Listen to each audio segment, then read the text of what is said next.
Alors, on y va. Bonsoir tout le monde. Ce soir, nous allons voir ensemble l'histoire complète de la fête de Pessah. Alors, Pessah, vous le savez, c'est la fête de la sortie d'Égypte. Mais pour pouvoir sortir d'Égypte, il faut d'abord y être rentré. D'où l'importance de savoir comment est-ce qu'on est arrivé tout d'abord. Et donc, ce qu'on va voir ce soir, c'est tout d'abord comment est-ce qu'on est arrivé à être en Égypte. Et après, de savoir quel a été le problème en y étant. Est-ce qu'on a profité? Est-ce que c'était sympa? C'était pas sympa? Et en fin de compte, comment on est sorti? Alors, je ne sais pas si on aura le temps de tout finir, mais on va déjà faire cette première partie. Alors, tout d'abord, il faut savoir que tout a commencé 430 ans avant la sortie d'Égypte. Hachem vient voir Abraham, le premier juif, le premier hébreu, et lui dit: sache que tes enfants vont être esclaves pendant 400 ans. Et là, Abraham, il dit: ok, ça marche, pas de souci. C'est un peu étonnant quand même qu'Abraham, il dit: pas de souci, mes enfants vont être esclaves en Égypte. Parce qu'il savait qu'il y avait une raison à tout cela. Ce qui est intéressant, c'est que 400 ans vont commencer à partir de quand? Eh bien, en fait, lorsque Hachem va dire à Abraham que ses enfants vont être 400 ans en Égypte, eh bien, c'est à partir de la naissance de Yitzhak. À partir du moment où une personne sait que ses descendants vont être en Égypte, c'est déjà un stress. C'est pour cela que depuis la naissance même de Yitzhak, le stress commence, mes enfants vont être esclaves. Mais en fin de compte, pendant plus de 190 ans, 190 ans, Yitzhak va vivre sa vie, va se marier avec Rivka, il va avoir Yaakov et Esav, Yaakov va avoir toute une vie tumultueuse jusqu'à qu'il va avoir les 12 tribus, Réhouven, Shimon, Lévi, Yehuda, Issachar, Zvulun, Naphtali, Dan, Asher, Yosef et Binyamin. C'est là que va arriver l'histoire de Yosef. Et c'est là que commence véritablement l'histoire de Pessah. Yosef va donc être l'enfant chéri de Yaakov et va recevoir comme cadeau une magnifique tunique de couleur, ce qui était vraiment la grande différence entre les gens simples qui avaient tout simplement un habit d'une couleur neutre avec ceux qui avaient de la couleur. Et c'est ça que faisait la différence entre sa propre tunique et celle de ses frères. À ce moment-là, ses frères vont être extrêmement jaloux, mais tellement jaloux qu'ils vont être prêts à lui ôter la vie. Et lorsque Yosef va aller chercher ses frères, alors qu'ils étaient partis s'occuper du troupeau, il va les retrouver dans la ville, un peu plus loin que là où ils étaient, et ils vont commencer à réfléchir comment faire pour punir d'une certaine façon Yosef à cause de cette jalousie. Que vont-ils faire? Réhouven a une idée, c'était l'aîné. Et il dit, à la place de lui enlever la vie, autant le jeter dans un puits sans eau, où se trouvent là-bas des scorpions et des serpents. Comme ça, c'est entre guillemets la nature qui fera son travail, mais nous n'allons pas toucher à sa vie. Son idée, bien sûr, n'était pas à ce que Yosef meure, c'était de pouvoir le sauver quelques heures plus tard, alors que ses frères seraient partis. Mais à ce moment-là, les frères de Yosef, alors que Yosef est en train de crier « Sauvez-moi, sauvez-moi », il est dans le puits, ils s'installent pour manger le repas. Mais c'est intéressant parce que Réhouven ne va pas manger avec eux. Il y a une raison à cela. Réhouven, à un certain moment de sa vie, va faire une grosse erreur. Lorsque Rachel, la mère de Yosef, va mourir, eh bien, il va tout faire pour que Yaakov s'installe dans la tente de sa mère Léa et ne va pas s'installer dans la tente de sa belle-mère, qui était donc la demi-sœur de Rachel, Bila. Et Yaakov va lui en être très fâché parce qu'un enfant ne doit pas s'occuper de où va dormir son père. Et pendant toute sa vie, il va jeûner tous les jours. Il ne mangeait que le soir et Shabbat. pour pouvoir se faire pardonner cette faute, qui va en fin de compte lui coûter énormément, puisque ça va lui coûter que c'est plus lui, entre guillemets, le premier-né, puisque c'est pas sa tribu qui va être le Cohen. Et en plus de ça, il va perdre encore d'autres choses qu'on parlera plus tard. Donc, Réhouven ne va pas participer à ce repas. Et lorsqu'il revient après, il se rend compte que Yosef n'est plus dans le puits. Pourquoi ? Parce que Yehuda va avoir une autre idée. Il s'est dit, autant essayer de sauver sa vie, parce que là, les scorpions d'une seconde à l'autre, il peut lui enlever la vie. Autant le vendre en esclave, et là, Hachem le sauvera. Et c'est ce qu'ils vont faire. Ils vont le vendre à des Ishmaélim, qui vont le vendre à des Midianim, qui vont le vendre encore, etc., etc. Et ce qui est vraiment magnifique, c'est que Yosef va être accompagné de Dieu à chaque moment de toute son histoire. Parce que de façon générale, les marchands d'esclaves, ils vendaient des choses qui ne sentaient pas bon. C'était des vendeurs de pétrole ou autres. Et là, spécialement, ça va être des vendeurs de parfums. C'était un message d'Hachem qui était en train de dire à Yosef, ne t'inquiète pas, je suis avec toi, malgré les difficultés, malgré le fait que tu vas être vendu en esclave. Et ça, c'est quelque chose, un message important que l'on a déjà dans la fête de Pessah, puisque dans la vie de chacun de nous, on se retrouve à un moment esclave du travail, dans des problématiques, quelles qu'elles soient, et on peut se dire, mais où est Hachem ? Où se trouve là Hachem à ce moment-là ? Eh bien, sachez que les petits moments où Hachem vous donne des signes en vous disant, regarde, je suis là juste à cet endroit-là, c'est pour vous dire, c'est prévu cette épreuve, mais ne t'inquiète pas, je serai là avec toi. À partir de là, Yosef arrive en Égypte. Chez qui ? Chez Potiphar. Potiphar qui était le boucher en chef de Pharaon. Lorsqu'il arrive là-bas, Yosef va devenir son serviteur. Tout d'abord de la maison, puis personnel, puis le chef de tous les serviteurs, jusqu'à que Yosef était un homme très beau physiquement. La femme de Potiphar va tout faire pour essayer de se marier, entre guillemets, avec lui. Lui ne voulait rien savoir, puisqu'on n'a pas le droit d'avoir de relation avec une femme mariée. Et c'est comme ça qu'elle va faire semblant que des choses se sont passées avec elle. Et Yosef se retrouve en prison. Encore une fois, Yosef ne va pas râler, ne serait-ce qu'une seule fois, va avoir une confiance totale à Kadosh Baruch Hu Hashem que c'était une épreuve à passer.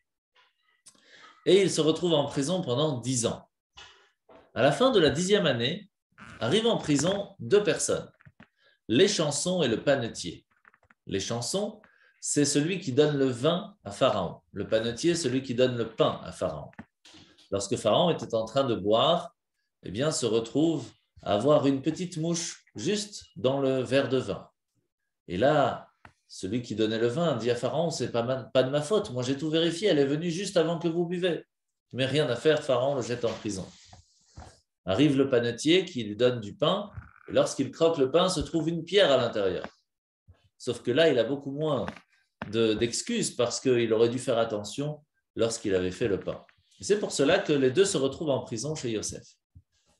Yosef les accueille.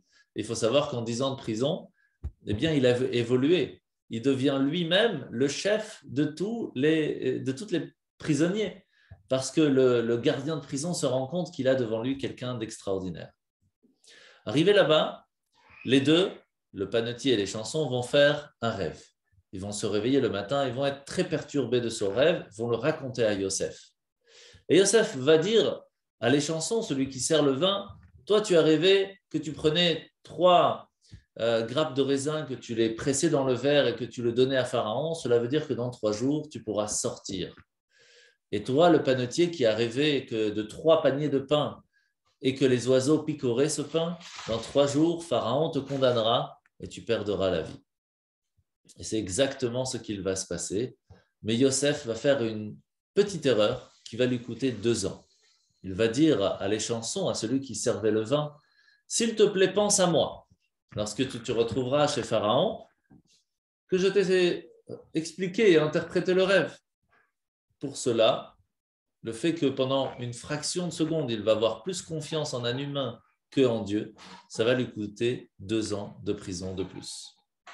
À la fin de ces 2 années, c'est l'heure de sortir. Hachem envoie donc des rêves à Pharaon.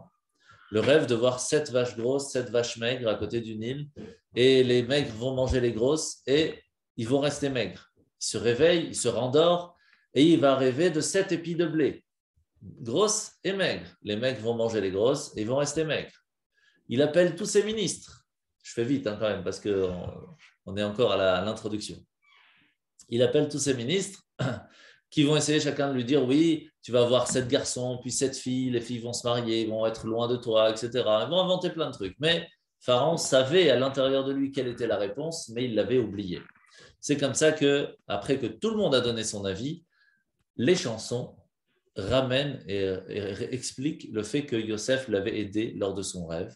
Yosef arrive et il interprète le rêve en lui disant qu'il y aura 7 années d'abondance et 7 années de famine. Et c'est là que Pharaon va entendre un conseil de Yosef sans qu'il lui ait demandé.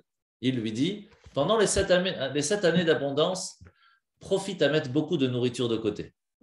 Parce que lorsqu'arrivera les années de famine, eh bien, tu devras t'occuper à vendre cette nourriture pour ne pas mourir. Pharaon aime beaucoup le conseil et lui dit, tu seras toi alors le chef de cette mission. Les ministres sont très fâchés et jaloux et disent à Pharaon, mais ça ne marche pas comme ça. On ne peut pas sortir de prison et devenir chef d'une mission comme ça en Égypte. Il y a des règles. Les règles, c'est l'intellect. Plus on connaît de langues, plus on a une place dans le niveau pharaonique. Alors, comment ça marchait? C'était très simple. Il y avait tout en haut du trône de Pharaon, en tout 70 escaliers, 70 marches d'escalier. Plus on connaissait de langue, plus on pouvait s'approcher de Pharaon, plus on était loin, plus on était proche de Pharaon, plus on avait une place dans le palais. Sauf que Yosef ne connaissait pas toutes les langues. Alors pendant la nuit, Hachem envoie un ange qui essaye de lui apprendre toutes les langues, mais il n'y arrive pas. Alors c'est un cadeau qu'Hachem va lui faire, et le lendemain matin, il commence à parler en égyptien avec Pharaon, puis en phénicien, puis en éthéen, puis etc. Il monte, et les ministres sont choqués parce que le Premier ministre, qui de façon générale devait connaître plus ou moins 36 langues, il l'a déjà dépassé et de loin. Il arrive juste à côté de Pharaon, et là il lui dit dans l'oreille, Tagid li atam daber ivrit. Et là Pharaon est assez embêté parce qu'il ne connaissait pas l'hébreu. Pharaon va lui demander alors de faire une promesse, de ne jamais dire à personne qu'il ne connaissait pas cette langue et que Yosef connaissait donc une langue de plus que lui. Cette promesse faite, Pharaon lui donne la place de vice-roi. Juste en dessous de Pharaon, c'est Yosef. C'est lui qui gère l'Égypte. C'est le grand vizir. À ce moment-là, Yosef, pendant les 7 années d'abondance, va prendre énormément de nourriture sur le côté. Les Égyptiens vont faire la même chose, mais ce ne sera pas suffisant parce que lorsque commencent les années de famine, eh bien, toute la nourriture des Égyptiens pourrit du jour au lendemain. Et ils sont obligés d'aller voir Yosef pour acheter de la nourriture. Ce n'est pas seulement le cas des Égyptiens, mais c'est le cas du monde entier. Une famine totale dans tout l'univers. À ce moment-là, les gens viennent voir Yosef et lui dire « On voudrait de la nourriture ». Il dit « Ah, aucun problème, il faut faire la circoncision, après je peux vous en vendre ». Comment ça la circoncision? Quel rapport maintenant? On veut juste acheter du pain. Il dit « Non, si vous n'êtes pas circoncis, je ne peux pas vous en donner ». Alors ils vont voir Pharaon. Et Pharaon leur dit, mais qu'est-ce que vous voulez que je vous dise? Vous avez mis de la nourriture de côté, ça ne va pas fonctionner. Même si vous en donne, ça ne va pas fonctionner non plus. Il y a peut-être une raison dans sa demande. Faites ce qu'il vous demande. Pourquoi est-ce que Yosef a demandé à ce que les Égyptiens se fassent circoncire? Tout simplement parce qu'il savait que plus tard, le peuple juif allait arriver. Et pour que ce soit plus facile de garder la circoncision et ne pas s'assimiler totalement aux Égyptiens, si les Égyptiens le faisaient aussi, ce serait plus facile pour le peuple aussi. C'est comme ça que ça va fonctionner pendant un certain temps. 2 ans après la famine, les frères de Yosef arrivent en Égypte une première fois et Yosef les appelle au palais. Et c'est là que Yosef leur dit, mais vous êtes des espions, vous êtes passés de porte en porte, vous n'êtes pas passés par tous ensemble. Il dit non, on n'est pas des espions, on recherche notre frère. On se rappelle qu'il est arrivé en Égypte et on essaye de le retrouver. Yosef se rend compte qu'ils ont une bonne intention, mais il va continuer à les embêter, tout simplement pour leur faire pardonner un petit peu les mêmes difficultés que lui a reçues. Il va tous les mettre en prison, de la même façon que lui était en prison. Il va leur faire croire qu'il n'est pas Yosef, etc., etc. Tout cela pour qu'ils vivent les mêmes difficultés qu'il a eues lui-même, pour ne pas que Hachem leur envoie à eux les mêmes difficultés. En fin de compte, Shimon, son frère, va rester avec lui et il renvoie les 9 autres chez son père Yaakov. Ils arrivent là-bas, ils ouvrent leur sac de blé qu'ils ont acheté, ils trouvent et le blé et l'argent qu'ils ont payé. À ce moment-là, Yehuda dit à Yaakov, ça y est, nous n'avons plus de nourriture, il faut retourner en Égypte. Mais c'est un problème parce que Yosef ne veut pas nous voir tant que Binyamin n'est pas avec nous. Yaakov ne veut pas renvoyer Binyamin jusqu'à que Yehuda lui fasse la promesse d'être prêt à donner sa vie pour pouvoir sauver Binyamin, quelle que soit la difficulté. Ils repartent donc en Égypte avec Binyamin. Yosef les accueille comme des rois. Il les installe et il commence à faire une sorte de fausse magie avec un verre d'argent. Et il leur dit, regardez, ce verre d'argent est très spécial parce qu'il me dit tous les secrets de tout. Je sais par exemple que toi tu es l'aîné, toi tu es le deuxième, toi tu es le troisième, etc. Donc vous allez vous installer de cette façon. Et ça paraissait magique, mais en fait c'était ses frères, donc il les connaissait, ce n'était pas compliqué. Et c'est comme ça qu'ils vont passer un très bon moment. Il va rendre jaloux ses frères parce qu'il va leur donner à eux un seul vêtement et 5 vêtements à son petit frère Binyamin. Il va donner un petit peu d'argent à ses frères et beaucoup d'argent à Binyamin. Tout ça pour voir si la jalousie était toujours présente. Et comme dernier test, il va cacher son verre, entre guillemets, magique dans le sac de blé de Binyamin, envoyer les soldats l'arrêter pour voir si ses frères étaient prêts à se battre pour lui. Ce qui va être le cas, puisque Yehuda, Naphtali et tous, en fin de compte, vont être prêts à se battre pour sauver Binyamin. Et Yosef se présente à ses frères en leur disant « Je suis Yosef, est-ce que mon père est vivant ?» À ce moment-là, il fait appeler Yaakov de retour. Mais entre-temps, un détail important qui va nous servir pour l'histoire de Pessah. Arrivé chez eux, il faut dire à Yaakov, leur père, que Yosef est vivant. Mais c'est très dangereux. Yaakov était très âgé. Donc, ça fait 22 ans qu'il pleure la mort de son fils. Il n'est toujours pas consolé, ce qui est normal parce qu'il était vivant. On ne peut pas se consoler de quelqu'un qui est encore vivant. Et à ce moment-là, s'il va leur dire, tu sais papa, en fait, Yosef est toujours vivant, on l'avait vendu en esclave, on avait voulu le tuer, ne t'inquiète pas. Crise cardiaque, direct. Donc, comment faire pour dire à Yaakov, tu sais, ton fils Yosef est vivant? Ils ont une idée. Il y a dans la famille de Yaakov une fille appelée Sérach qui avait quelque chose de très spécial, c'est qu'elle était très très forte en musique. Qu'est-ce qu'elle va faire? Elle va aller voir Yaakov et elle va lui chanter Od Yosef Rai, Od Yosef Rai, Od Yosef, Od Yosef, Od Yosef Rai. Et en musique, tout doucement, tout gentiment, elle va lui faire comprendre que Yosef est toujours vivant. Yaakov va lui dire, tu m'as rendu la vie, je te souhaite que tu vives éternellement. C'est comme ça qu'elle va passer l'esclavage égyptien, la sortie d'Égypte, différents soucis, jusqu'au temps du roi David, donc plus de 800 ans plus tard. Et seulement à ce moment-là, elle va en avoir marre de voir les Juifs qui font des bêtises, qui font teshuva, etc., etc. Et elle va rentrer vivante dans le jardin d'Éden. Pourquoi c'est important? Parce que Yaakov, avant de sortir d'Israël pour aller en Égypte, rencontrer son fils Yosef et s'y installer, va dire à Sérach, je vais te donner un code secret. Ce code secret sera Pakod Pakadeti.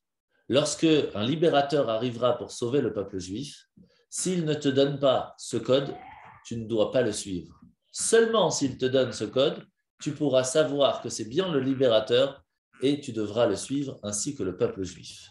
C'est comme ça que plus tard, lorsque Moshe va arriver pour annoncer la libération du peuple d'Égypte, eh bien, il donnera ce code et c'est comme ça que le peuple va le suivre. Nous arrivons donc au moment où Yaakov arrive chez Pharaon pour voir son fils Yosef.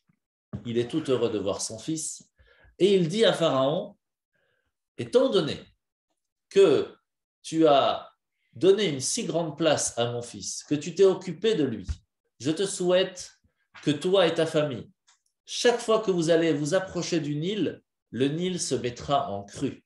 En crue, cela veut dire tout simplement que le fleuve va monter et donc ça va abreuver, ça va mettre de l'eau partout dans les champs. Parce qu'il faut savoir qu'en Égypte, il ne pleut pas. Et donc, c'est lorsque le Nil monte, le fleuve monte, il y a de l'eau partout, que ça donne de l'eau à tous les champs, et c'est comme ça que le blé peut pousser. Sauf que si le Nil ne monte pas, il n'y a pas d'eau. S'il n'y a pas d'eau, il n'y a pas de nourriture. C'est comme ça que la famine, à la place de durer 7 ans, va durer seulement 2 ans, puisque Pharaon va aller tester cette bénédiction, et le Nil va monter. Et c'est comme ça qu'ils vont avoir du blé très facilement. À ce moment-là, Pharaon, nous allons voir dans l'histoire plus tard qu'ils vont rester et se marier que en famille. Ils vont se marier entre frères et sœurs, etc. Pourquoi? Pour garder cette bénédiction, pour être sûr que toujours, à chaque fois qu'ils s'approcheraient du Nil, eh bien le Nil montera. Et c'est pour cela que Pharaon va prendre comme surnom Pharaon, le dieu du Nil. À partir de là, Yaakov va s'installer dans une ville en Égypte. Laquelle? Est-ce que quelqu'un peut me dire? Je vous laisse 3 secondes, sinon je donne la réponse. Non? Je ne sais plus. Non, je sais plus. Goshen. Bravo, Kalakavot. C'était la ville de Goshen.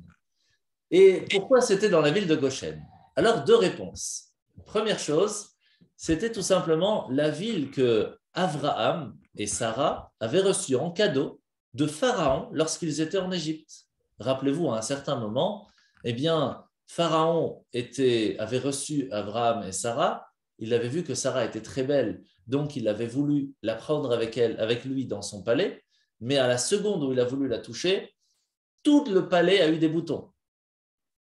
Qu'est-ce qu'il a été obligé de faire? D'appeler Abraham et de lui donner plein de cadeaux, des cadeaux pour pouvoir guérir, jusqu'à qu'il donne à Sarah la ville de Goshen, et là il a pu guérir, et il les a renvoyés très riches. Donc en fait, il ne leur a rien donné. Ils sont simplement allés s'installer dans la ville qui leur appartenait. Mais spécialement Goshen, parce que Goshen était un endroit où il y avait beaucoup d'herbes, des plaines d'herbes partout. Et que se trouvait donc là-bas? Plein de moutons, des chèvres et plein d'animaux domestiques. Et pourquoi les Égyptiens n'allaient pas là-bas? Parce que pour les Égyptiens, les moutons et les agneaux, c'était des dieux. Ils se prosternaient devant des agneaux et des moutons. Alors ça paraît fou aujourd'hui, mais il faut savoir qu'encore aujourd'hui, en Inde par exemple, eh bien les gens pensent que la vache, c'est un dieu. Et donc s'il y a une vache qui se trouve en plein milieu de la route, eh bien tout le monde s'arrête, les voitures ne passent pas et klaxonnent pas, ils attendent qu'elle passe, parce que c'est pour eux le dieu. Chacun ses façons de penser. Mais en tout cas, nous, on sait bien que ce ne sont que des animaux et que Hachem, c'est le seul Dieu. Et donc, c'est comme ça que le peuple juif est devenu le berger officiel de l'Égypte. C'est eux qui s'occupaient des animaux. Et donc, c'est pour cela que c'était très bien d'être installé à Goshen. Arrivé là-bas, pendant plus de 100 ans, tout va bien se passer. Les Égyptiens étaient chez eux, les Juifs, les Hébreux étaient chez eux, et ils se multipliaient de façon miraculeuse. Il y avait plein d'enfants, et plein d'enfants, et plein d'enfants, plein, jusqu'au moment où Réhouven, Shimon, Lévi, Yehuda, Issachar, tous les 12 tribus, tous les chefs de tribus vont mourir un après l'autre. Et bien sûr, être enterrés en Israël, pas en Égypte. À un certain moment, Yaakov appelle son fils Yosef et lui dit « Sache que je vais bientôt partir de ce monde. Et je sais que Pharaon voudra que je sois enterré en Égypte. Pourquoi? Parce que comme ça, il est sûr que la bénédiction que je lui ai donnée continuera de fonctionner. Mais je voudrais que tu me promettes de ne jamais m'enterrer en Égypte, mais de m'enterrer en Israël. » Yosef lui dit « Mais t'inquiète pas, je suis vice-roi. Je fais ce que je veux. » Il dit « Non, je veux que tu me promettes. » Et il va promettre. Et heureusement qu'il l'a fait. Pourquoi? Parce que lorsqu'il vient voir Pharaon, il lui dit « Pharaon, ça y est, Yaakov, il vient de mourir. Il faudrait que j'aille l'enterrer en Israël. » Pharaon lui dit « Mais jamais. Yaakov, il reste ici. On va lui faire une pyramide. » Il dit « Non. J'ai dit à mon père que j'allais l'enterrer en Israël. » Il dit « Non. C'est moi qui choisis, c'est moi le boss. Je ne veux pas. » Il dit « Mais j'ai promis. » Et Pharaon, il lui dit « Mais t'as promis, c'est pas grave. On va l'enlever ta promesse. Je vais appeler mes magiciens et ils vont t'enlever ta promesse. » Et là, Yosef comprend pourquoi son père avait insisté pour qu'il promette. Pourquoi? Parce qu'il dit à Pharaon, Mais fais attention, si tu dis à tes magiciens d'enlever ma promesse que j'ai faite à mon père, ça va aussi enlever la promesse que je t'ai faite, que je connais une langue de plus que toi. Et là, Pharaon lui dit, oui, ça c'est pas bon. Allez, va enterrer ton père en Israël, fais vite et te reviens vite. Et c'est comme ça que Yosef va donc aller pouvoir enterrer son père en Israël. Yaakov est donc enterré. Les frères de Yosef sont encore vivants un petit moment. Mais en fin de compte, tout le monde va mourir. Yosef aussi. Et Yosef va vouloir être enterré. Où ça? En Égypte. Pourquoi? Parce qu'il va dire à tous ses enfants et à tout le peuple juif qui était présent, il va leur dire, sachez que c'est possible qu'à un certain moment ce soit difficile. Maintenant que c'est plus moi le boss ici, Pharaon, il est spécial. Donc je voudrais que le jour où vous allez partir de cette Égypte, vous me prenez avec moi, vous ne me laissez pas ici. Je veux moi aussi être enterré en Israël. Et il va être enterré plus tard dans la ville de Shrem. De là, on sait une chose importante, c'est que le peuple juif va promettre qu'ils ne pourront pas sortir d'Égypte tant que Yosef n'est pas sorti avec eux. Qu'est-ce qu'il va faire Pharaon? Très méchant Pharaon. Il va faire un cercueil pour Yosef qui est très très lourd, mais hyper lourd. Et à la place de le mettre dans une pyramide, comme on a l'habitude, il va le jeter dans le fleuve, le Nil. Il va donc couler tout en bas et il va être perdu. Ce qui fait que les Juifs ne peuvent plus sortir d'Égypte parce qu'ils ne savent plus où est le cercueil de Yosef. Heureusement, rappelez-vous, il y a une femme qui vivait encore à ce moment-là. Et elle a vu où est-ce que Pharaon a jeté le cercueil de Yosef. Cette fille, c'était Sérach, celle qui avait fait de la musique à Yaakov. Et rappelez-vous de cette histoire lorsque Moshe va venir pour pouvoir sortir d'Égypte. À ce moment-là, les ministres de Pharaon arrivent chez lui et lui disent « Pharaon, on a un problème. » Il dit « Qu'est-ce qui se passe ?» Il dit « Écoute, c'est très simple. Ça fait plus d'une centaine d'années que les Juifs sont installés à Goshen. Et jusque-là, on n'avait pas de problème, parce qu'ils restaient chez eux, ça ne nous dérangeait pas. Mais là, il commence à avoir tellement de Juifs, on a très peur, parce qu'ils commencent à venir chez nous. Ils s'installent à Alexandrie, ils s'installent à Pithom, à Ramsès, c'était le nom des villes à ce moment-là. Et qu'est-ce qu'ils font? Eh bien, ils commencent à travailler chez nous. On a des avocats, on a des médecins, on a des scribes, on a des architectes. Et maintenant, c'est qui gagne tout l'argent dans l'Égypte? C'est plus les Égyptiens, c'est les Juifs. Et donc, on en a marre, on ne sait plus quoi faire. Alors Pharaon dit, mais tu sais que tous les Juifs sont les enfants un peu de Yosef. Tout l'argent qu'il y a en Égypte, c'est grâce à lui. Alors quoi? Je peux dire aux Juifs, ne prenez pas l'argent que Yosef m'a amené. C'est pas possible. Donc, je ne peux rien faire contre eux. Au bout d'un moment, les ministres, ils en ont eu marre et ils ont dit à Pharaon, c'est très simple, c'est où tu t'occupes des Juifs ou alors tu n'es plus notre Pharaon. Alors Pharaon va être obligé de changer et il va fermer les yeux comme s'il ne connaissait pas Yosef. Et il va dire à tout le monde, ok, maintenant qu'on connaît le problème, il faut trouver une solution. Comment on peut faire pour qu'on puisse arrêter le fait que les Juifs ont trop d'argent, ont trop d'enfants, et que si maintenant ils veulent faire la guerre contre nous, ils vont gagner. Comment on peut faire? Alors, il y a quelqu'un qui a une idée. Il dit, si on les rend esclaves, ils n'auront plus d'argent. En même temps, ils vont travailler gratuitement pour nous, donc c'est super bien. Et comme ça, ils n'auront pas d'enfants, parce qu'ils vont se voir en tant qu'esclaves, ils vont dire quoi? On va faire des enfants pour qu'ils soient esclaves. C'est nul, ça ne sert à rien. Pharaon, il réfléchit, il dit, c'est une bonne idée. Mais il y a un petit problème. Demande à un juif de travailler gratuitement, tu peux toujours courir. Alors comment tu vas rendre 3 millions de personnes à travailler gratuitement? C'est pas évident. Est-ce que quelqu'un sait? On attend les réponses. Non? Oui. Ah, Ils vont d'abord travailler oui, et puis ils vont être payés. exact. Et après? Après les payer. Eh bien, bravo, tu as tout compris. Pharaon, il va aller dans toutes les tribus. Lui-même, Pharaon lui-même, il va prendre une pelle et une pioche et il va arriver dans la tribu de Réhouven. Il dit, tribu de Réhouven, venez nous aider à construire les villes de Pithom et Ramsès et vous serez très bien payés. Ouais, tout le monde, il arrive, ouais, c'est super, merci Pharaon, t'es trop gentil, allez, viens, on va travailler. Il arrive dans la tribu de Shimon. Tribu de Shimon, ça y est, vous êtes des Égyptiens, vous avez votre passeport, vous avez la sécu, vous avez tout ce qu'il faut. Venez travailler, vous allez être super bien payés. Ouais, trop bien et tout. Il arrive dans la tribu de Yehuda et la même chose. Sauf qu'il arrive dans la tribu de Lévi. Et il n'y a personne dehors. Ah, il dit, mais c'est pas possible. Ils sont où les Lévis? Il dit, mais je sais pas. Il dit, vous voyez quelqu'un dehors, il dit, excusez-moi, monsieur, ils sont où les Lévis? Il dit, ben, ils sont dans la synagogue, ils sont dans la yeshiva, ils étudient la Torah. Les Lévis font que étudier la Torah. Il dit, oulala, c'est quoi cette histoire encore? Il rentre, il tape, il dit, bonjour, messieurs. Il dit, Pharaon, qu'est-ce que tu fais là? Laisse-nous tranquille, on est en train d'étudier la Torah. Il dit, non, mais j'ai une super nouvelle. Ah bon, vas-y, raconte. Eh bien, sachez que comme vous êtes de bons Égyptiens, vous avez le passeport et tout, je vous propose de gagner plein d'argent. Venez construire les villes de Pithom et Ramsès. Il n'a pas fini de parler que les Lévis lui disent, Pharaon, tu n'as rien compris. Ici, nous, on étudie la Torah.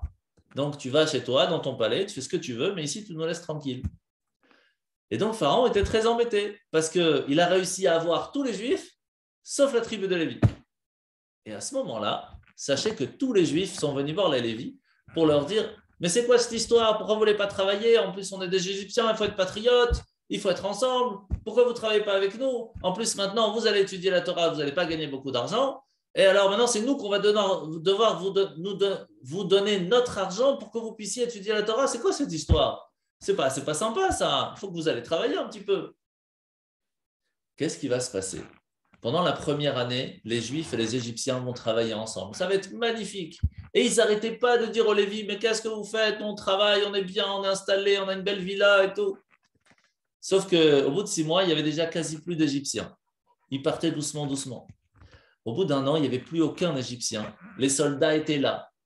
Et les Juifs commençaient à discuter entre eux. Ils disent, t'as été payé le mois dernier? Il dit, non, non. Et toi? Non, non plus. Bah, viens, on va aller demander qu'est-ce qui se passe. Il dit, bah non, monsieur, vous ne serez plus payé. Il dit, comment ça, plus payé? Bah, si je ne suis pas payé, je ne viens pas. Il dit, ne viens pas, il n'y a pas de problème. Sauf que je ne sais pas si demain ta maison sera encore debout. Il dit, comment ça? Il dit, si tu es obligé de travailler, c'est comme ça maintenant. C'est là comme ça qu'ils ont compris qu'ils étaient esclaves. Pire que ça, ils ont demandé à ce que tous les Juifs remboursent l'argent qu'ils avaient reçu.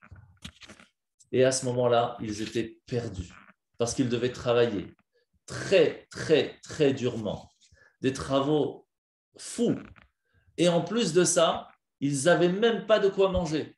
Et ce qu'on leur jetait à manger, c'était quoi? De la matzah. Pourquoi on leur donnait de la matzah? Parce que ça ne coûte pas cher à faire, c'est facile à faire, c'est rapide, et en plus, ça bourre très vite, et après, on n'a plus faim. Pendant plus de 86 ans, ce n'est pas 3-4 ans, hein. 86 ans, ils vont devoir travailler, eux, hommes, femmes et enfants. 86 ans. Et pire que ça, quand ils arrivaient à gagner un peu d'argent par-ci, par-là, un petit peu de nourriture, les Égyptiens leur prenaient pour ne pas utiliser leur propre nourriture. Quand il fallait travailler, labourer les champs, eh bien, ils prenaient l'animal des Juifs pour travailler les champs et pas le propre animal pour ne pas les fatiguer.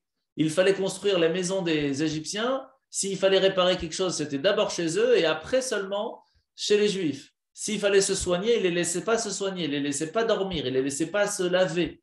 C'était une catastrophe. À ce moment-là, les Lévis, eux, n'étaient pas esclaves, puisqu'ils n'étaient pas tombés dans le piège, puisqu'ils avaient continué d'étudier la Torah. Vous pensez que les Lévis sont partis leur dire « ouais, nanananer ». Non, pas du tout. Ils sont partis dans les maisons de tous les Juifs. Et tous les jours, les Lévis, hommes, femmes et enfants, s'occupaient de toutes les maisons, de toutes les tribus, pour que ce soit propre, pour qu'il y ait un repas à la fin de leur travail, pour que hommes, femmes et enfants puissent rentrer et avoir quelque chose à manger et avoir une maison propre pour ne serait-ce qu'avoir un petit peu de bien dans leur vie.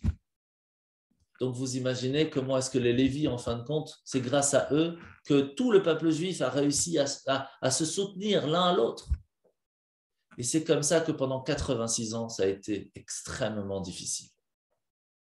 C'est là que il faut savoir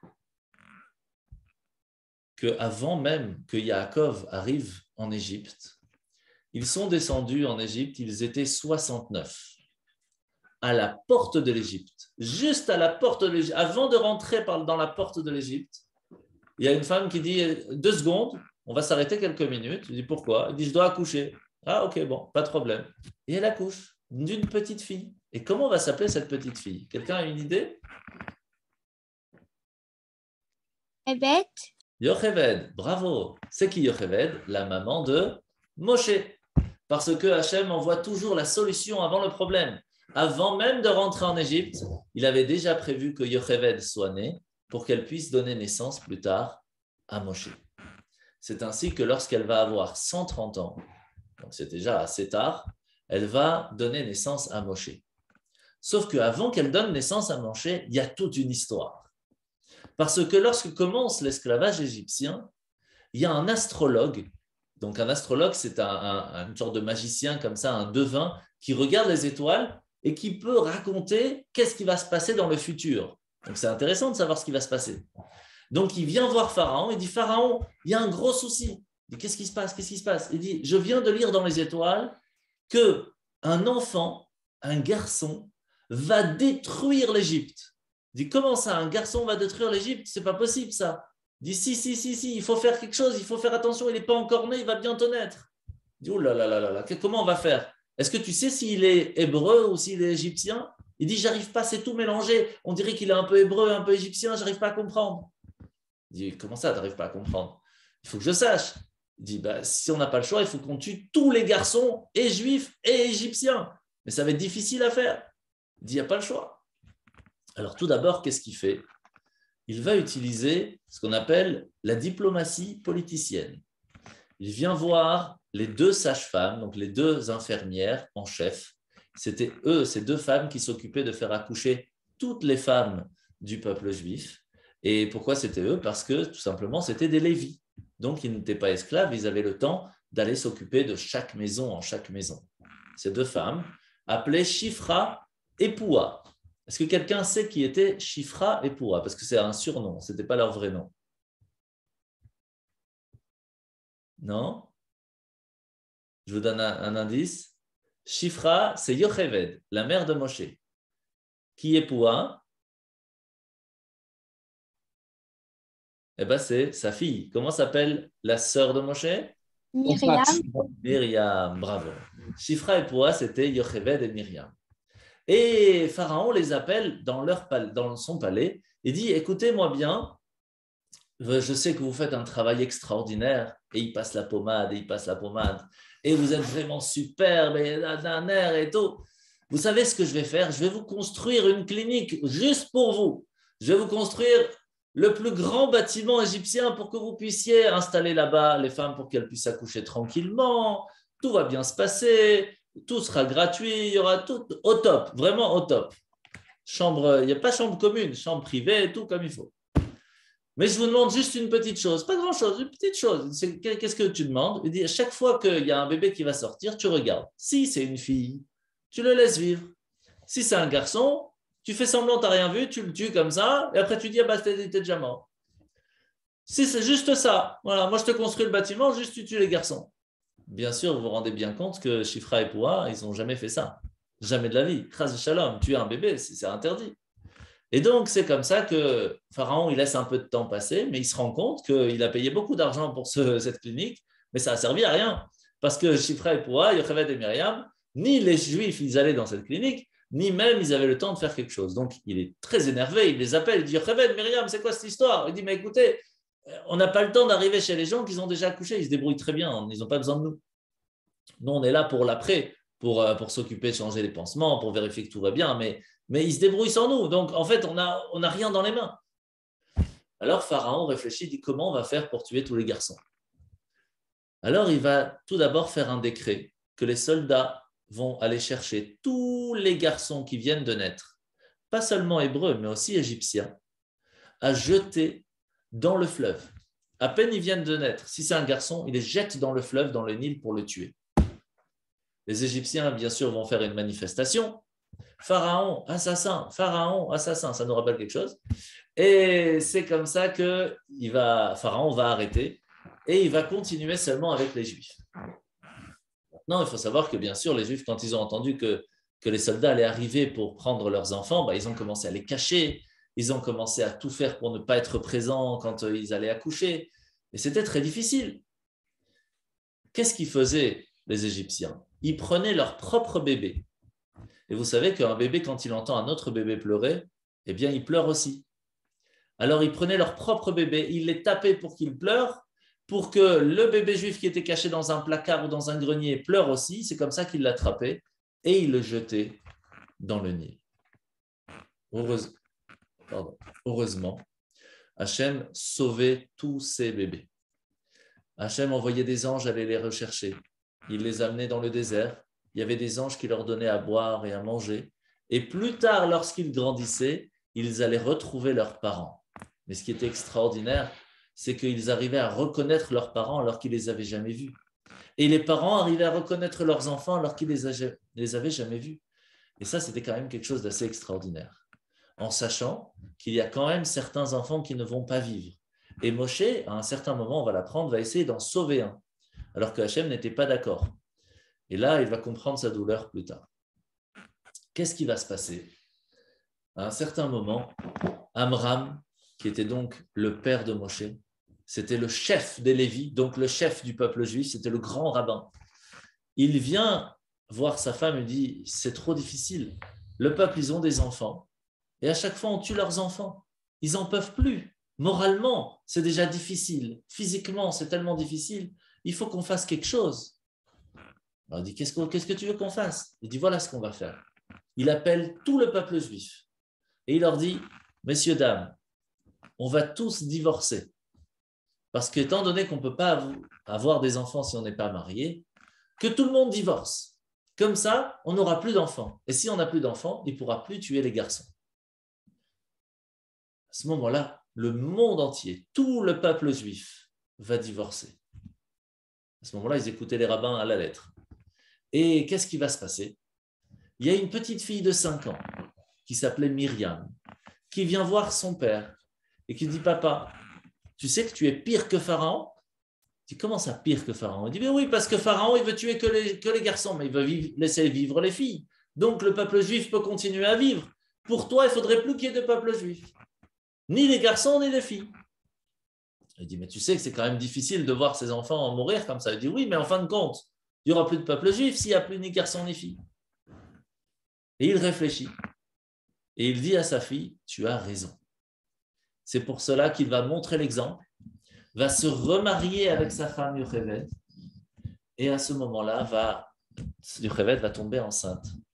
Et un petit garçon va naître à 6 mois de grossesse. Pas 9 mois, à 6 mois de grossesse. Les Égyptiens, lorsqu'ils voyaient une femme enceinte, ils notaient directement dans combien de temps elle va accoucher. Comme ça, 9 mois après, ils venaient voir dans la maison. Ce qui fait que pendant les 3 mois, de 6 mois à 9 mois de grossesse, il était tranquille, Moshe. Il était dans la maison de sa maman. Sauf que, 2 détails importants de sa naissance. Numéro 1, il est né déjà circoncis. Il avait déjà la Brit Mila. Et on sait que lorsqu'il y a un enfant qui naît avec la Brit Mila, le monde change. Vous savez qui est né avec la Brit Mila, par exemple? Adam. Noach, lorsqu'il est né, il est né avec la Brit Mila. Le monde a changé à ce moment-là. Bien sûr, Moshe, comme on vient de l'apprendre, mais il y en a d'autres plus tard dans l'histoire, comme le prophète Élie, etc. Et il faut savoir qu'à ce moment-là, même si un enfant naît avec la Brit Mila, on fait quand même, après 8 jours, on fait l'office, entre guillemets, de la circoncision. Même si on ne coupe pas, on fait juste couler une goutte de sang, mais il faut lui donner un prénom. Sauf que Moshe, c'est en égyptien, puisque c'est la fille de Pharaon qui va lui donner. Alors, comment est-ce que sa maman va appeler ce petit bébé? C'est pas Moshe. Alors, comment il va s'appeler ce petit bébé en hébreu? Est-ce que quelqu'un sait? Non, je sais pas. C'est bien, il faut essayer. Non, personne? Eh bien, en fait, non. En fait, ce petit bébé va être appelé Yekutiel. C'est le prénom que sa mère va lui donner. Mais pourtant, ce n'est pas ce prénom-là que nous allons garder en souvenir. Moshe, on l'appelle Moshe. Et alors, on va apprendre qu'est-ce qui s'est passé pour que ce nom va perdurer. Tout d'abord, arrive le 9e mois de grossesse. Donc, ça fait 3 mois que Moshe est déjà bébé, qu'il a déjà mangé un petit peu avec sa maman, qu'il a grandi avec son frère et sa sœur. Et là, les Égyptiens arrivent. Donc, qu'est-ce qu'elle fait tout de suite, Yocheved? Elle va construire un petit berceau, elle va l'enduire de produits pour ne pas que l'eau puisse rentrer à l'intérieur. Elle va déposer Moshe dedans et déposer le berceau sur le fleuve, sur le Nil. Myriam va suivre le berceau. Le berceau va passer de l'eau à ci, à là, jusqu'à qu'il arrive à côté de la maison de Pharaon.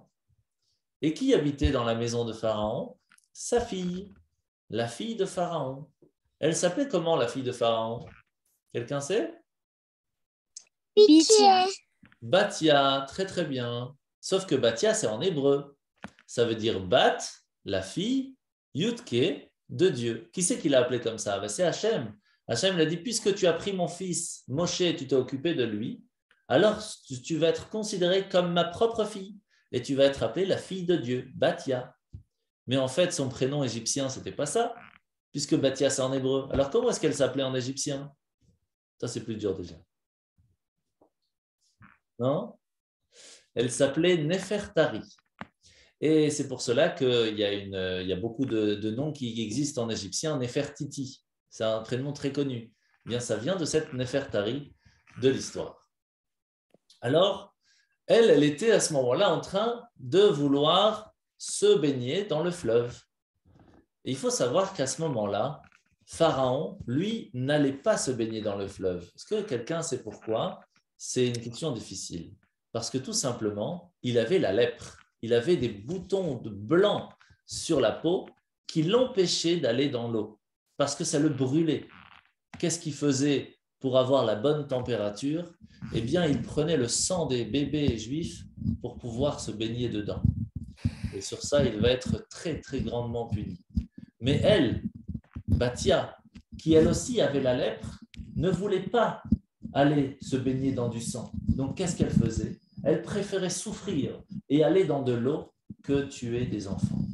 Pour cela, Hachem va la récompenser. Et lorsqu'elle va être en train de se baigner dans l'eau, elle va voir un berceau. Elle va essayer de l'attraper, mais ça va être trop loin. Et sa main va grandir et elle va réussir à attraper le berceau. Et à la seconde où elle va toucher Moshe, elle va guérir. Et c'est comme ça qu'elle va réussir à faire garder Moshe, qui était un hébreu, dans la maison de Pharaon. Parce que Pharaon voulait tuer tous les bébés garçons, donc c'est sûr qu'il allait voir que c'était un petit garçon juif. Donc comment est-ce qu'elle a pu faire pour le garder dans le palais? Parce que lorsque Pharaon va le toucher, lui aussi va guérir. Et c'est pour cela qu'il va réussir à rester dans le palais. Sauf que il fallait lui donner à manger à ce petit bébé. Et à ce moment-là, il n'y avait pas les biberons. Alors comment on fait? Il fallait demander à une maman qui venait d'avoir des enfants de donner un petit peu de lait aussi à Moshe. Sauf que Moshe ne voulait pas manger d'une maman qui n'était pas juive. Il n'était pas juif. Exactement. Donc, qu'est-ce qu'elle va faire, Myriam? Elle va tout de suite aller voir Bathia, lui dire, tu sais, je connais une femme chez les Hébreux qui vient d'avoir un enfant, je suis sûr qu'elle va être d'accord de s'occuper de ce petit bébé. Et bien sûr, qui c'est qu'elle va aller chercher? Yocheved. Yocheved, sa maman. C'est comme ça que sa maman va s'occuper de Moshe pendant 3 ans.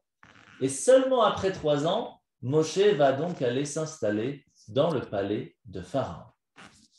Alors qu'il a 3 ans. Il va jouer dans le palais. Et comme tous les enfants, ils ne sont pas turbulents, ils ne sautent pas partout, ils ne font pas de bruit, ils s'installent tranquillement, ils font des beaux dessins. Ça, c'est quelques minutes sur l'année. Mais tout le reste du temps, ils font leur job de découverte. Shovavim. Voilà, c'est bien, c'est comme ça qu'ils apprennent. Et donc, il était en train de jouer dans la salle du trône. Il s'installe tout gentiment sur les genoux de Pharaon. Et là, qu'est-ce qu'il voit? Sur la tête de Pharaon, une belle couronne. Et là, il se dit, mais ça serait pour moi, cette couronne. Il prend la couronne de Pharaon et il le met sur sa tête. Ouais. À ce moment-là, les ministres de Pharaon sont perdus. C'est un signe, vous savez que les Égyptiens étaient ils faisaient attention à tous les détails. Et ils disent donc à Pharaon, il dit, mais attention, c'est Bilam qui dit ça, donc on en parlera bien plus tard dans l'histoire aussi de Bilam. Qu'est-ce qu'il fait? Il dit à Pharaon, c'est lui, le petit garçon qui va détruire l'Égypte. Il faut le tuer tout de suite, regarde, c'est un signe, il a pris ta couronne, il l'a mis sur sa tête. À ce moment-là, il y a un autre qui était là, qui s'appelait Yov, et lui ne va rien dire. Il a préféré rester neutre. Et le troisième, c'était Yitro. Yitro qui plus tard va donner sa fille en mariage à Moshe. Et Yitro, il dit à Pharaon, mais Pharaon, on parle ici d'un enfant de 3 ans. Tu crois qu'un enfant de 3 ans, il a la compréhension des choses, de prendre une couronne, de comprendre que prendre la couronne, ça veut dire être roi. Il voit un truc qui brille, et il le prend, il joue avec. Et Pharaon, il réfléchit, il dit, c'est les deux façons de voir sont intéressantes. Mais comment on peut tester, voir si Moshe est vraiment encore un enfant, encore un bébé, pour être sûr qu'il n'a pas fait cela avec compréhension? Est-ce que quelqu'un sait comment est-ce qu'il a fait pour tester Moshe? De l'or, avec de l'or. Et charbon. C'est comme ça ou pas? Alors, en fait, c'est un petit peu ça. En fait, on va lui présenter devant lui une assiette avec un morceau de charbon brûlant, et donc qui brille, et juste à côté, un morceau de date. Et donc, à ce moment-là, on demande à Moshe en lui disant, qu'est-ce que tu as envie de prendre? Ce qui brille ou ceci? Et lui, bien sûr, qui était intelligent, qui avait compris que c'était dangereux de toucher à ce qui brûle, il va pour prendre la date. À ce moment-là, un ange va venir lui pousser la main. Et c'est comme ça qu'il va prendre le charbon qui brûle et va le mettre dans sa bouche. Et là, sa langue va être brûlée. Et c'est pour cela qu'à partir de ce moment-là, Moshe va bégayer, ne va plus bien parler. Et c'est pour cela que plus tard, ce n'est pas lui qui va parler devant Pharaon, mais son frère Aaron. Alors, ce qui va se passer à ce moment-là, c'est que Moshe va grandir. Et il va continuer d'aller voir ses frères. Ce n'est pas comme dans le film où Moshe ne connaissait pas du tout qu'il était juif ou autre. Il savait très bien. Et il allait apprendre la Torah avec son père, avec son frère. Mieux que ça encore, il avait même appris la Kabbale. La Kabbale, ce sont toutes les parties de la Torah qui sont sacrées, qui sont secrètes, avec des mots divins qui sont un peu comme de la magie, qui permettent de faire des miracles. Et à un certain moment, alors qu'il a à peine 17 ans, il va aller se balader comme il avait l'habitude tous les jours, d'aller voir ses frères dans la difficulté. Et il va voir que ses frères sont en très grande difficulté, très fatigués. Alors il va aller voir son père adoptif, son grand-père adoptif, il va lui dire, Pharaon, j'ai une idée. Il dit, c'est quoi l'idée? Il dit, voilà, les esclaves, tu les fais travailler tous les jours. Mais ce n'est pas sympa, parce qu'ils sont tout le temps fatigués. Il faut leur donner un jour de repos. Il dit, tu as raison. Quel jour tu vas leur donner? Il dit, le samedi, c'est bien le samedi, c'est sympa. Il dit, ok, fais comme tu le sens. Et c'est comme ça que, Baruch Hashem, les Juifs vont pouvoir faire le Shabbat pendant plusieurs années. Mais qu'est-ce qui va se passer? Un jour, Moshe arrive dans le campement et il voit un Égyptien en train de frapper un autre Juif. Et là, il va aller devant cet Égyptien. Il va regarder à droite, à gauche, il voit qu'il n'y a personne. Il va dire un nom de Dieu spécial, une formule de Kabbale, et il va enlever la vie à cet Égyptien. Il va vite l'enterrer sous la terre, et il va dire à la personne qui l'a sauvé, à cet Hébreu, ne dis rien à personne, on fait comme si rien ne s'était passé.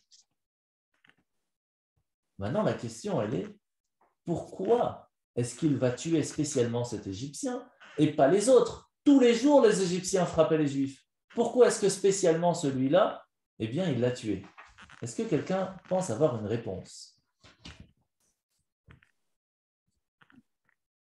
Non? C'est pas grave. Alors, je vais vous expliquer pourquoi. En fait, cet Égyptien aimait bien se balader dans le campement des Juifs. Et à un certain moment, il va rencontrer une femme qui s'appelait Shulamite Bat Divri. Pourquoi on l'appelait Shulamite? Parce qu'elle disait shalom à tout le monde. Elle parlait, elle était toute gentille, toute gaie, comme ça, elle parlait à tout le monde, avec des filles, mais aussi des garçons, avec des Hébreux, mais aussi des Égyptiens. Et à un certain moment, elle parlait tellement avec tout le monde, que cet Égyptien-là s'est dit, bon, elle veut faire copain-copine avec moi, on peut faire un petit peu plus que copain-copine. Bien sûr, ce n'était pas de sa faute à elle, mais malheureusement, cet Égyptien va avoir des relations avec elle sans qu'elle soit d'accord. Et là, il faut savoir que les Égyptiens étaient très religieux de ce côté-là. Ce qui veut dire que pour les Égyptiens, c'était interdit d'avoir des relations avec une femme qui était déjà mariée. Alors, qu'est-ce qu'ils faisaient les Égyptiens? C'est très simple. Ils tuaient le mari, comme ça, ils pouvaient être avec cette femme. Très religieux. Hein. Mais à ce moment-là, le mari était encore vivant. Donc, qu'est-ce qu'il va faire le lendemain, cet Égyptien?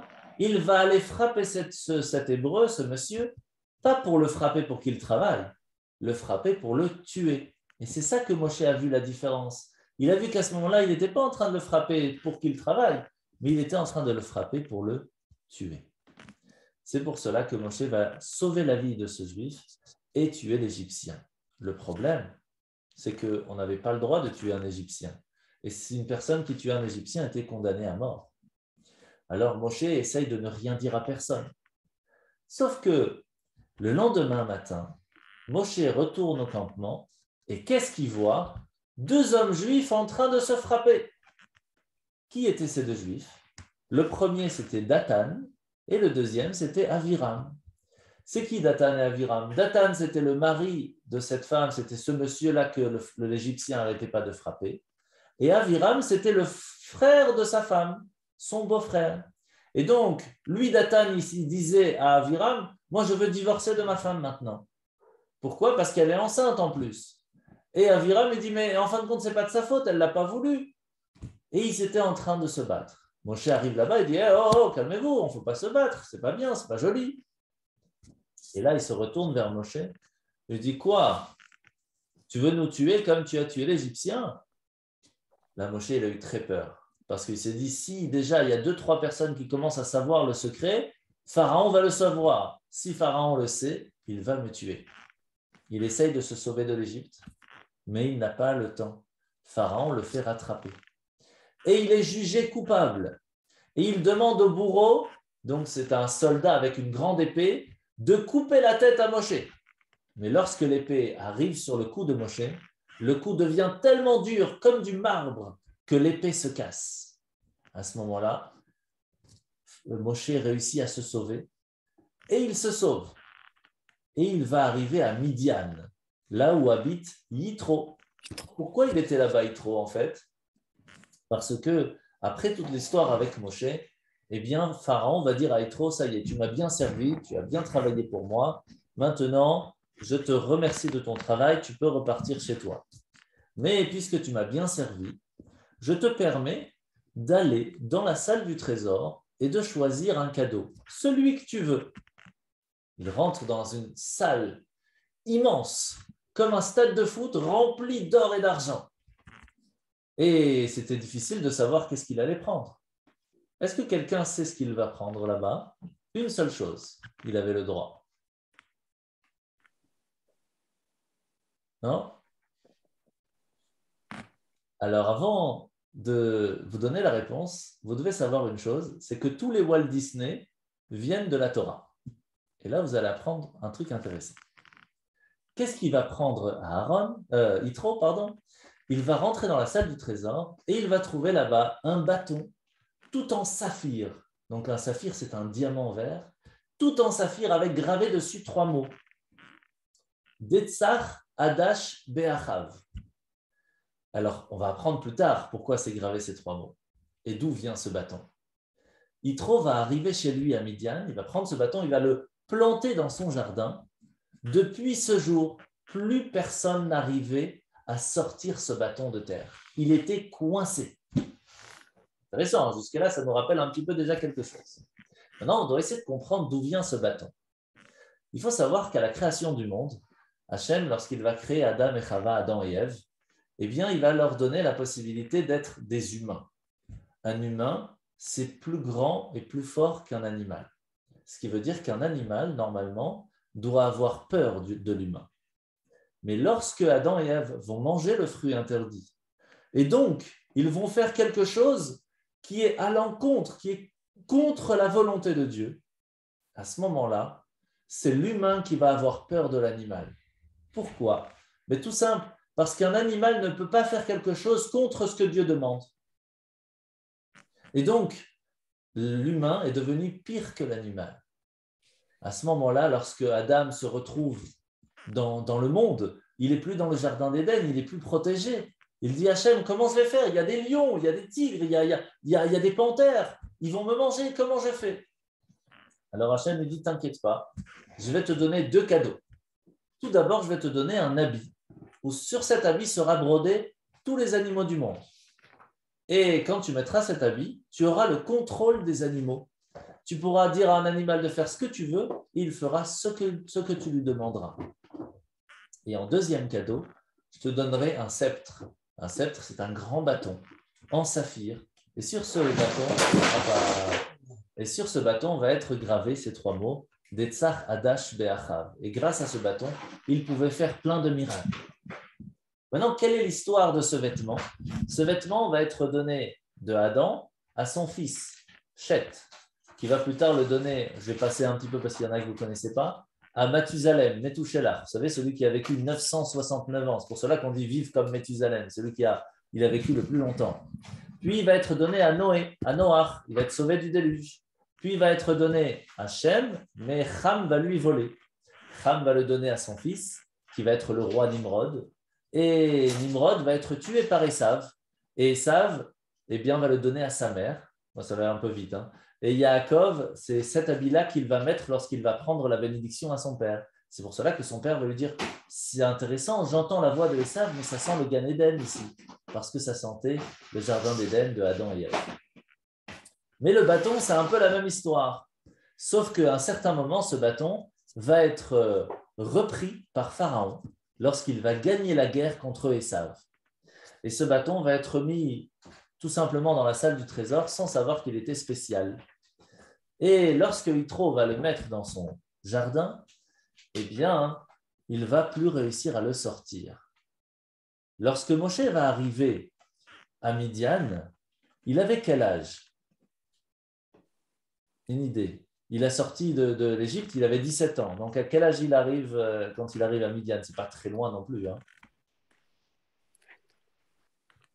17 ans et demi, le temps d'arriver. Par contre, lorsqu'il arrive là-bas, Yitro sait que Pharaon veut tuer Moshe. Donc, qu'est-ce qu'il fait? Il le met en prison pendant 10 ans. Et ce n'est pas la prison tranquille avec la télé et tout. C'est un trou par terre, au fond, et tu ne manges pas et tu te débrouilles. Et qui c'est qui va donner à manger pendant 10 ans à Moshe? C'est Tzipora. Après 10 ans, Yitro le voit qu'il est toujours vivant, il le sort, il dit « Pars, je ne veux plus te voir ». Moshe va donc repartir et il va aller dans le pays de Couche. Arrivé là-bas, il y a 40 ans d'histoire. Donc, je ne vais pas vous raconter les 40 ans pendant 40 ans. Je vais vous faire un tout petit résumé. Il va être vice-roi d'Égypte. Il va réussir même à sauver le roi pour qu'il retrouve son palais. Et à ce moment-là, lorsque le roi va mourir, son fils, il va dire à Moshe, écoute, tu as été très sympa, maintenant pars s'il te plaît parce que c'est moi le roi. Et Moshe retourne à Midian. Et là, qu'est-ce qui se passe lorsqu'il arrive à Midian? Eh bien, il voit que les filles de Yitro étaient à côté du puits pour donner de l'eau, mais ils ne pouvaient pas donner de l'eau à leurs moutons parce que les bergers qui étaient à côté n'arrêtaient pas d'embêter les filles de Yitro. Pourquoi est-ce qu'il n'y avait pas les garçons de Yitro qui s'occupaient des moutons? Pourquoi c'était les filles? Parce qu'ils n'avaient pas de garçons. Pourquoi ils ne payaient pas alors des bergers? Il était très riche, Yitro. Pourquoi il ne payait pas des bergers? Parce que personne ne voulait travailler pour lui. Parce que Yitro, il avait déjà essayé toutes les statues du monde. Il s'était prosterné devant Ra, devant qui vous voulez. Il avait tout essayé. Il avait vu que c'était des bêtises. Donc il a dit, il y a sûrement un Dieu, un vrai, et pas toutes ces statues qui veulent rien dire. Et donc les gens l'avaient banni. Ils ne voulaient plus le voir. Et donc, ils n'arrêtaient pas d'embêter aussi les filles de Yitro. Lorsque Moshe arrive comme ça, il voit ça, il se dit, il me faut un bâton. Il me faut un bâton pour pouvoir me battre contre les bergers. Et il voit ce bâton en saphir. Il l'attrape et il réussit à le sortir de terre. Et il se bat contre les bergers et les renvoie. Les filles de Yitro rentrent donc à la maison très tôt, puisqu'ils ont pu donner de l'eau très tôt aux moutons. Yitro, il leur dit, mais qu'est-ce qui se passe? Vous rentrez très tôt aujourd'hui? Il dit, oui, il y a quelqu'un qui est venu nous sauver. Il dit, qui ça? Il dit, c'est Moshe. Il dit, comment il a pu vous sauver? Il dit, il a pris le bâton du jardin. Quoi? Il a pris le bâton du jardin? C'est que c'est quelqu'un de spécial. C'est que c'est une personne qui va être élue. Alors, puisqu'il a pris ce bâton, je suis sûr que ça va être quelqu'un de spécial. Je vais lui donner ma fille en mariage. Vous imaginez que 40 ans plus tôt, il l'a mis 10 ans en prison. Et là, tu peux te marier avec ma fille, tout va bien. C'est parce qu'il avait sorti ce bâton. Ça vous rappelle l'histoire de Excalibur avec le roi Arthur, que l'épée était complètement bloquée et que lorsqu'il a sorti, il est devenu le roi. Il y a plein d'autres histoires comme ça. Tous les Walt Disney sont dans la Torah. Et c'est comme ça que Moshe va donc s'installer chez Yitro. Il va se marier avec Tzipora, il va s'occuper des moutons et il va avoir 2 enfants. Le premier s'appelle Gershom et le deuxième Eliezer. Tout simplement parce que Gershom, ça veut dire Ger Sham, je suis étranger là-bas. Mais Eliezer veut dire Eli, mon Dieu, Hachem, Ezer, il m'a aidé. Donc c'était pour dire, même si je suis étranger, même si je suis perdu, Dieu est toujours avec moi. C'est là qu'à l'âge de 79 ans, donc 79 ans, il va arriver à s'occuper des moutons. Et là, est-ce que vous voulez qu'on continue encore ce soir ou on fait la semaine prochaine? Dites-moi. Hein. Oui. Il y en a qui n'ont pas envie d'aller se coucher, mais ça va durer combien de temps encore? On peut durer une semaine comme ça. Donc, on va essayer de faire vite. Alors, J'imagine. Encore Comme ça, elle veut pas un petit peu, encore un petit peu. Donc, il va voir que dans tous les moutons qu'il y a un petit mouton, un petit agneau qui s'est sauvé. Qu'est-ce qu'il fait Moshe? Eh bien, il va tout de suite le suivre. Hachem, il dit, waouh, ça c'est quelqu'un de spécial parce que à la place de s'occuper de tout le monde, il est prêt à laisser tout le monde pour sauver une petite chèvre, un petit agneau. C'est magnifique. Ça, c'est vraiment quelqu'un qui fait attention à tout le monde. Il ne fait pas, lui, il est nul, alors on s'en fout, lui, il est bien, alors on y va. Non, vraiment, tout le monde, c'est important. Donc, lui, il va être celui qui va s'occuper du peuple juif. Il va le suivre, il va le courir derrière et le petit agneau, il court. Et il va monter sur une montagne. D'après vous, quelle montagne il va monter? Ouais, c'est facile. Une montagne où on a reçu la Torah dessus. C'est laquelle? Mont Sinaï. Le mont Sinaï, bravo. Il va monter sur le mont Sinaï. Lorsqu'il arrive sur le mont Sinaï, presque en haut, il va entendre la voix de son père. En fait, Hachem avait utilisé la voix du père de Moshe pour ne pas qu'il ait trop peur. Et qu'est-ce qu'elle lui dit, cette voix? Moshe, viens, approche-toi, regarde. Et qu'est-ce qu'il y avait là-bas? Un petit buisson, tout petit, qui avait du feu partout. Mais le buisson, il restait normal, il ne brûlait pas. Il dit, oulala, c'est spécial comme histoire. Il s'approche un peu là, et la voix lui dit, stop. Il dit, qu'est-ce qui se passe? Il dit, mais ici, c'est un endroit qui est très saint. Tu ne peux pas venir avec tes chaussures, tu dois enlever tes chaussures. C'est comme ça qu'il met ses chaussures de côté. Et il s'approche. Et là, il lui dit, en fait, c'est moi, Hachem, le Dieu d'Abraham, de Yitzhak et de Yaakov. Et j'ai une mission pour toi. Il dit, quelle est la mission, Hachem? Il dit, tu vas aller en Égypte et tu vas dire à Pharaon qu'il faut faire sortir le peuple d'Égypte. Il dit, comment ça? Moi, je vais aller, moi, je ne peux pas parler. Tu vois bien, je bégaye. Il dit, c'est qui donne la possibilité de parler? C'est moi qui donne, Hachem, il lui dit. C'est moi qui donne. Donc, si je te dis que tu vas parler, tu vas parler. Il dit, non, je veux pas. Il dit, alors c'est Aaron qui va parler. Tu ne veux pas parler, tu ne veux pas que je te guérisse? Pas de problème, ne guéris pas. Aaron, il va parler à ta place. Il dit, mais les Juifs, ils ne vont jamais me croire. Il dit, comment ça, ils ne vont jamais me croire? Mais il dit, mais ça fait 86 ans que tu les laisses tout seuls et tu crois que je vais arriver, du bonjour, le bon Dieu, il a dit, c'est bon, on peut sortir. Ils ne vont jamais croire ça. Et là, Hachem, il ne va pas aimer ça. Parce que même si un Juif, il vous dit, moi, je ne crois pas en Dieu, eh bien, Hachem nous dit que oui, il croit en Dieu. Peut-être que là, tout de suite, à la seconde, il n'arrive pas à le ressentir, à le comprendre. Mais à l'intérieur de lui, il croit en Dieu. Et c'est de là que cette phrase va venir, où Hachem va dire à Moshe, mes enfants sont des ma'aminim, bnei ma'aminim, sont des croyants, fils de croyants. Et c'est là que vient la chanson Anach, no ma'aminim, ne ma'aminim. C'est de cette histoire.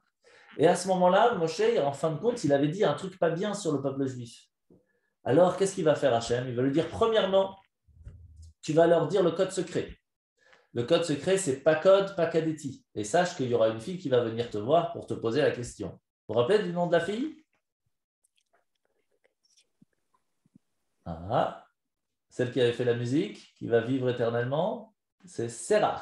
Serach bat Hachem. Serach, la fille de Hachem. Et autre chose, il lui dit, je vais te donner 3 miracles. Premièrement, tu vas prendre ton bâton, tu le jettes par terre et se transforme en quoi? Serpent. En serpent, bravo.